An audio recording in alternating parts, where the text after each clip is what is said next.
Dalam strategi itu ada instrumen menguji mana APK dengan membawa kapal yang taat pada tujuan kapal dan mana yang memang lihat kapal ini meloncat atau mendorong kapal agar segera terbalik. Kalau belum kapal sudah selesai gitu.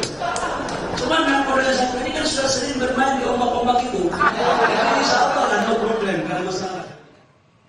Sebelumnya, Wakil Ketua DPR yang juga Ketua Harian DPP Partai Gerindra Sufmi Dasko Ahmad telah menyampaikan pencabutan kebijakan distribusi LPG 3 kg yang diprotes masyarakat. Dasko menjelaskan, kebijakan soal larangan pengecer menjual LPG 3 kg tersebut bukan dari Presiden Prabowo.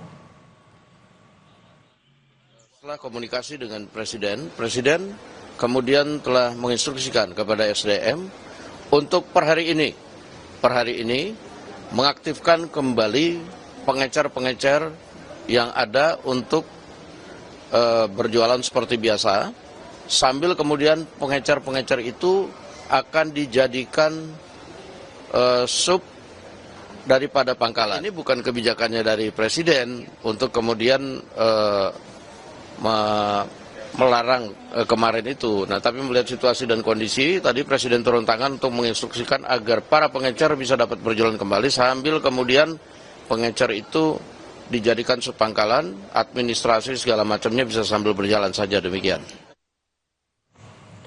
Wakil Ketua Umum Partai Golkar Idrus Marham angkat suara soal polemik larangan penjualan LPG 3 kg yang sempat menuai masalah dan kritik masyarakat.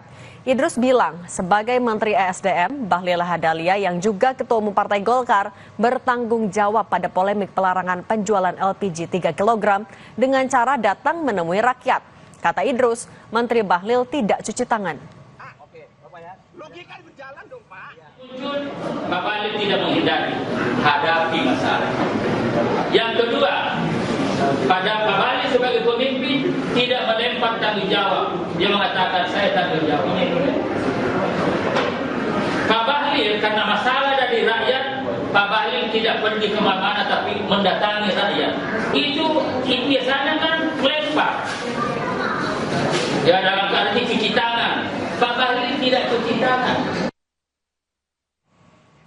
Di tengah gaduh soal kebijakan gas 3 kg yang telah dicabut, Presiden Prabowo Subianto melempar sinyal reshuffle kabinet. Di acara puncak peringatan HUT ke-102 Nahdlatul Ulama di Jakarta, Prabowo menyebut siapa yang ndablek akan ditindak. Presiden Prabowo menyatakan tekadnya mewujudkan pemerintahan yang bersih. Namun, ia mendapati ada perlawanan tapi tak menjelaskan perlawanan dari mana. Dalam 100 hari pemerintahannya, Prabowo mengaku telah berkali-kali memperingatkan aparat dan para pembantunya untuk bersih-bersih diri dan bekerja demi rakyat. Kami mengerti, kami tahu ada perlawanan-perlawanan.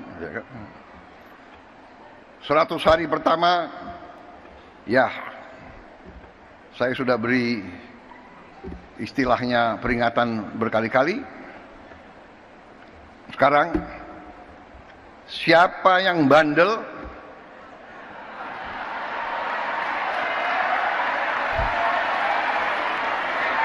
siapa yang dablek, siapa yang tidak mau ikut dengan aliran besar ini, dengan tuntutan rakyat, pemerintah yang bersih, siapa yang tidak patuh, saya akan tidak. Saya pernah menyampaikan, seluruh aparat, seluruh institusi, bersihkan dirimu.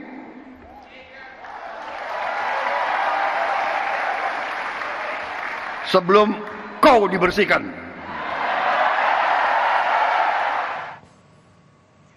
Bagaimana dampak politik dari gaduh kebijakan LPG 3 kg di Kabinet Prabowo? Kita bahas bersama Hendar Samarantoko, Ketua Umum Lisan, dan Burhanuddin Muhtadi, Direktur Eksekutif Indikator Politik Indonesia. Selamat petang semuanya. Selamat petang. Waalaikumsalam. Mas Burhan, kalau kita melihatnya dari kacamata politik, sebenarnya gaduhnya LPG 3 kg ini apa dampaknya kepada pemerintahan Presiden Prabowo? Ya, pertama ini bukan kegaduhan luar biasa ya. Jadi kita saksikan beberapa hari terakhir larangan pengecer untuk menjual LPG 3 kg itu menimbulkan masalah yang sangat serius, ya, viral di media sosial, termasuk juga punya implikasi besar terutama sejak pergantian dari minyak tanah ke gas ya dalam beberapa tahun terakhir, sehingga banyak sekali masyarakat yang bergantung dengan gas LPG terutama kelas menengah bawah. Nah, jadi apa yang dilakukan oleh Presiden Prabowo dengan mengembalikan ya proses distribusi ke pengecer sebelum pemerintah menyiapkan terutama dalam konteks distribusi yang lebih bisa tepat sasaran, itu satu mitigasi yang menurut saya tepat, karena kalau tidak itu bisa menimbulkan implikasi ke approval rating Presiden Prabowo. Kita tahu survei Kompas, survei Indikator maupun LSI, terutama 100 hari pemerintahan beliau itu menunjukkan ekspektasi publik yang luar biasa. Jadi kalau misalnya penanganan kasus LPG 3 kilo ini tidak tepat, itu bisa menjadi awal berakhirnya bulan madu publik ya dengan Presiden Prabowo. Oke, Mas Burhan, tapi kalau kan kita melihat ini kebijakan hanya berlangsung selama 3 hari. Kemudian Dasko sempat bilang kalau ini bukan perintah presiden. Tapi Bahlil bilang kalau ini adalah sesuatu yang sudah dikaji dari 2023. Apa yang bisa kita baca dari ini sebenarnya, Mas? Ya, jadi sepertinya ada komunikasi di internal pemerintah yang perlu diperbaiki. Pertama, kita tahu sebenarnya pemerintah dan DPR sudah memandatkan untuk proses penghematan, terutama agar jangan sampai subsidi gas LPG 3 kilo itu tidak salah sasaran. Nah, menurut identifikasi Kementerian SDM, salah sasaran subsidi itu akibat pengecer diperbolehkan untuk menjual gas LPG sehingga bisa disalahgunakan oleh mereka yang tidak berhak untuk mendapatkan subsidi. Nah, masalah utamanya sebenarnya bukan di situ. Masalah utamanya adalah subsidi diberikan dalam bentuk barang. Lain kalau misalnya subsidi diberikan kepada orang. Nah, masalah berikutnya kalau subsidi diberikan kepada orang, itu adalah kita, pemerintah tidak punya data yang betul-betul tepat. Siapa orang yang berhak untuk mendapatkan subsidi. Ini masalah klasik dari satu pemerintahan ke pemerintahan selanjutnya. Oke, kita tanya ke Bang Hendar. Bang Hendar tadi sempat bilang, ini tampaknya ada masalah komunikasi di kabinet. Anda menangkap atau melihat juga ada masalah itu antara presiden dan juga menterinya? Jadi bukan masalah komunikasi, tapi adalah masalah kebijakan, distribusi kebijakan ya. Bagaimana kalau isu utama dan pokoknya seperti tadi Mas Burhan sudah sampaikan, ini kan ada subsidi yang tidak tepat sasaran, itu yang pertama. Yang kedua juga kan ada isu bahwa harga yang sampai ke masyarakat itu tidak sesuai dengan harga dasar pokok. Jadi bisa bisa naik sampai 10, 20, 30% ya. Jadi masyarakat tidak mendapatkan harga yang baik kan seperti itu. Nah kan kewenangan atau kebijakan presiden hanya sebatas itu. Nah oleh karena itu masalah distribusinya ini adalah tugas dari kementerian untuk melakukan hal tersebut. Jadi kan harus kita bedakan kedua hal tersebut. Niat baik daripada presiden ya, ini harus di jajaran paparan teknis ya, untuk masalah distribusinya bagaimana ya, mitigasinya seperti apa. Nggak mungkin presiden yang sampai ini boleh ini nggak boleh kan, seperti itu nggak mungkin dia kan. Tapi artinya kalau bisa ada beda terjemahan gitu di tingkat menteri, apakah artinya tidak satu pikiran antara presiden dan juga menterinya, atau miss-nya di mana, Bang? Iya, bukan masalah nggak satu pikir, kan sebenarnya pikirannya sama, cuman masalah bagaimana cara yang tepat untuk supaya hal teknis ini bisa benar-benar terlaksana kan gitu, ya kan? Nah ini kan kemudian yang jadi masalah kalau kita analogikan, kita pengen menutup distribusi ini ya, distribusi yang sudah tidak tepat sasaran dan lain sebagainya ini, bagaimana caranya? Kayak pengen nutup jalan lah gitu ya. Kalau kita pengen nutup jalan, artinya kita kan harus siapkan jalan baru, begitu kan? Siapkan jalan baru, ya kan? Habis itu mensosialisasikan jalan baru ini kepada orang-orang yang biasa menggunakan jalan tersebut. Kan gitu. Nah ini yang saya lihat, ini yang mungkin tidak maksimal gitu loh, ya kan? Niatnya itu baik sebenarnya. Nah ini tidak maksimal. Presiden nggak mungkin juga ngurusin masalah teknis pendistribusian. Oke, teknis tidak di jajaran Presiden. Oke, Ya, Mas Burhan.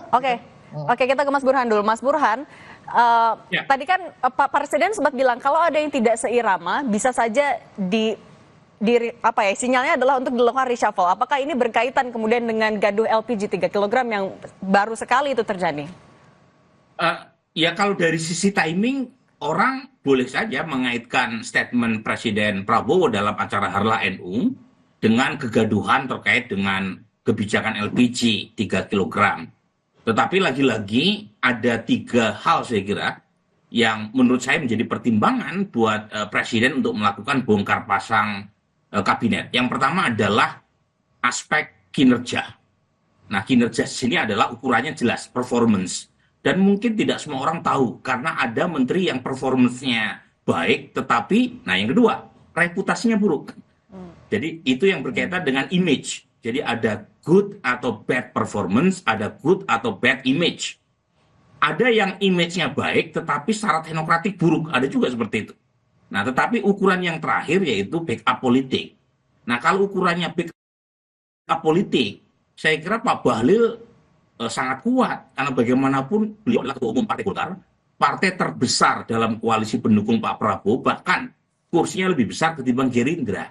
Jadi kalau ukurannya backup politik, saya kira sulit untuk membayangkan ya Pak Bahlil di reshuffle, kecuali ada isu serius terkait dengan hubungan Golkar dengan Gerindra atau Pak Prabowo. Sejauh ini sih saya kira tidak ada hubungan yang terlalu serius yang memisahkan atau menceraikan keduanya. Tetapi mungkin ya kalau ada menteri yang reputasinya buruk, performanya buruk, apalagi tidak ada backup politik, kemungkinan untuk menjadi sasaran dari palu godam reshuffle itu jauh lebih besar. Dan itu ada beberapa yang menurut saya performanya buruk, image-nya juga buruk, backup politik atau cantolannya juga lemah secara politik. Dan itu mungkin yang lebih rentan untuk terkena reshuffle. Oke, kalau Bang Hendar Sam, kalau Anda mencermatinya sebenarnya apakah gaduh LPG 3 kg ini akan mempengaruhi penilaian Pak Presiden terhadap kabinetnya di tengah isu reshuffle sebenarnya? Gitu, menarik tuh. Saya memang dari dulu sudah berpikir seperti yang disampaikan oleh Mas Burhan tadi, bahwa kadang-kadang ya kan banyak sekali yang performanya baik, tapi di publik tidak begitu baik karena komunikasi publiknya juga kurang seperti itu. Ada juga yang sebaliknya. Nah, yang lebih tahu ini Pak Prabowo. Jadi seperti sudah beliau sampaikan bahwa sudah diperingatkan berkali-kali, ya kan? Sudah 1, 2, 3 kali sudah diperingatkan. Nah, peringatan-peringatan dan teguran-teguran ini kan tidak disampaikan ke publik, ya. Bisa saja hanya antara Pak Prabowo dengan dengan menterinya, ya kan, atau melalui Seskap kan gitu. Nah, ini yang kita nggak tahu. Jadi kita susah untuk menegur. Jangan kaget juga menteri yang populis bisa jadi kena reshuffle. Karena apa? Karena sibuk memoles diri dan tidak kerja. Dan banyak juga menteri yang bekerja dalam sunyi gitu loh. Ya. Dia tidak. Nah, ini yang karena kan tergantung mindsetnya dari para menteri ini maunya apa. Dia pengen populis genit-genitan saja atau dia memang pengen bekerja untuk presiden gitu loh, sebagai pembantu presiden. Yang tahu ini kan cuma presiden. Nah, ini yang mungkin kalaupun fitrahnya nanti reshuffle kan pasti ada ya, secara fitrah politik pasti ada. Ya kita nggak usah kaget-kaget amat. Yang tahu tuh Bapak itu Pak Presiden gitu loh. Oke, itu jadi haknya Pak Presiden. Tapi kalau Mas Burhan kan tadi juga di tayangan sebelumnya, Bahlil sempat menegur kadernya juga yang dinilai tidak membantu menjelaskan ke publik. Apa yang bisa Anda cermati di pernyataan ini dari Bahlil? Ya, ini urusan internal Partai Golkar. Kalau Mas Burhan menanggapi gimana Mas Burhan? Mas Burhan yang ngomong, saya nggak enak ngomongnya. Iya, menurut saya secara substansi memang ada benarnya ya apa yang disampaikan oleh Pak Bahlil. Pak Bahlil seperti bekerja sendirian tanpa di backup terutama oleh pasukan Partai Golkar di parlemen yang kita tahu jumlahnya cukup besar, sekitar 15% kekuatan Golkar di parlemen. Dan sepertinya Pak Bahlil sibuk sendirian untuk menangkis berbagai macam serangan. Dan jadi ada benarnya dari sisi situ ya. Ini bisa dibaca ada juga sama, tidak seirama di dalam tubuh Partai Golkar juga? Itu kan seperti rahasia umum sebenarnya ya. Jadi kita tahu Pak Bahlil kan terpilih sebagai Ketua Umum Partai Golkar melalui mekanisme luar biasa.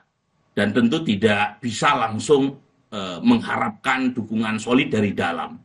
Dan menurut saya ini bagian juga dari evaluasi Pak Bahlil terhadap skuad fraksinya di parlemen. Karena bagaimanapun menteri itu didukung oleh terutama partainya sendiri, dan terutama lagi adalah namanya kebijakan kan tidak bisa menyenangkan semua orang. Jadi di situ diperlukan kecakapan dari politisi untuk menjelaskan dan mempengaruhi ya masyarakat mengapa kebijakan itu diambil. Tentu tidak seluruhnya benar kebijakan itu, kita udah mendengar banyak hal, tetapi sisi lain mengapa misalnya ya subsidi harus diberikan kepada dalam bentuk barang yang bisa menimbulkan moral hazard. Itu kan kritik yang dari dulu kita sampaikan. Sebab kalau misalnya diberikan dalam bentuk barang, itu banyak orang yang nggak berhak kemudian memakai celah untuk mendapatkannya. Nah lebih baik memang subsidi diberikan kepada orang. Agar lebih tepat sasaran, Mas Burhan, betul ya? Itu yang kami tangkap. Tepat sasaran. Oke, baik. Mas Burhanuddin Muhtadi, Direktur Eksekutif Indikator Politik Indonesia, dan Bang Hendar Samarantoko, Ketua Umum Lisan. Terima kasih sudah berbagi di Kompas Petang. Sehat selalu semuanya. Kapal jenis tugboat terbalik setelah diterjang ombak saat bersandar di dermaga PLTU Tanjung Priok, Jakarta Utara. 8 orang selamat,